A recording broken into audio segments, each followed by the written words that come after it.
नमस्कार दोस्तों, स्वागत है आपका स्टोरी चैनल में। दोस्तों, आने वाले नई साल की बधाई। दोस्तों, आज का कहानी का शीर्षक है, आप क्या लेना पसंद करेंगे, खुशी या गम। अक्सर हम अपने दुखों का कारण दूसरों को समझते हैं, लेकिन असल में यह हम पर ही निर्भर करता है कि हम वास्तव में क्या लेना चाहते हैं, खुशी या गम, उदासी या मुस्कान। यकीन मानिए, ये छोटी सी कहानी आपको जीवन में एक बड़ा सा बदलाव ला सकती है। तो चलिए हम चलते हैं आपको कहानी सुनाने के लिए। एक बार महात्मा बुद्ध एक गांव से गुजर रहे थे, लेकिन उस गांव में लोगों के बीच गौतम बुद्ध को लेकर बहुत गलत धारणा थी, जिस कारण वो महात्मा बुद्ध को अपना दुश्मन मानते थे।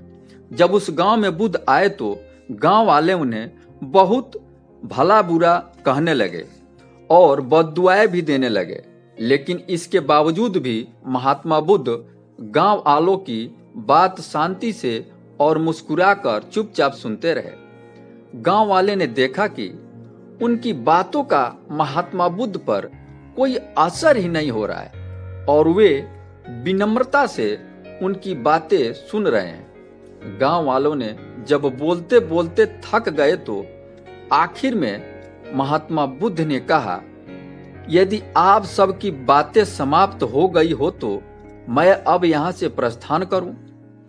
महात्मा बुद्ध की बात सुनकर गांव वाले हैरान रह गए, लेकिन उसी भीड़ में एक व्यक्ति ने कहा कि हमने तुम्हारी कोई प्रशंसा नहीं की है, हम तुम्हें बद्दुआएं ही दे रहे हैं, क्या इससे तुम्हें कोई फर्क नहीं पड़ता?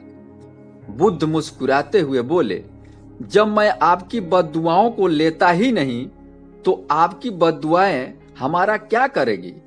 जब तक मैं आपके गलतियों को स्वीकार नहीं करता, इसका कोई परिणाम ही नहीं होगा। कुछ दिन पहले एक व्यक्ति ने मुझे बहुत सारे उपहार दिए, लेकिन मैंने उसे लेने से मना कर दिया। जब मैं लूंगा ही नहीं तो कोई मुझे कैसे देगा? महात्मा बुद्ध ने कहा, बताइए, अगर मैं उपहार नहीं लिया तो उपहार देने वाले व्यक्ति ने क्या किया होगा? भीड़ से एक व्यक्ति ने कहा, व्यक्ति ने अपने उपहार को अपने पास ही रख लिया होगा।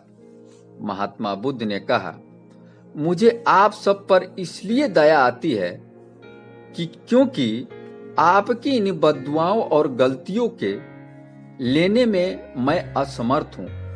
आपकी यह गलतियां आपके पास ही रह जाएगी। दोस्तों, इस कहानी से हमें सीख मिलती है कि हम अक्सर अपने दुखों का कारण दूसरों को समझते हैं, परंतु यह हमारे ऊपर ही निर्भर है कि हम क्या पसंद करते हैं और क्या नहीं। हम किसकी गलतियों को स्वीकार करते हैं और किसकी नहीं, किन की बातों को हम अपने दिल पे ले लेते हैं और किन बातों को हमें नहीं लेना चाहिए। दोस्तों, ये सब हमारे ऊपर ही निर्भर करता है। महात्मा बुद्ध ने बहुत ही अच्छे शब्दों में हमें बताया है कि आपको खुश रहने तथा गम में रहने का आप स्वयं उत्तरदायी हैं, कोई दूसरा नहीं है।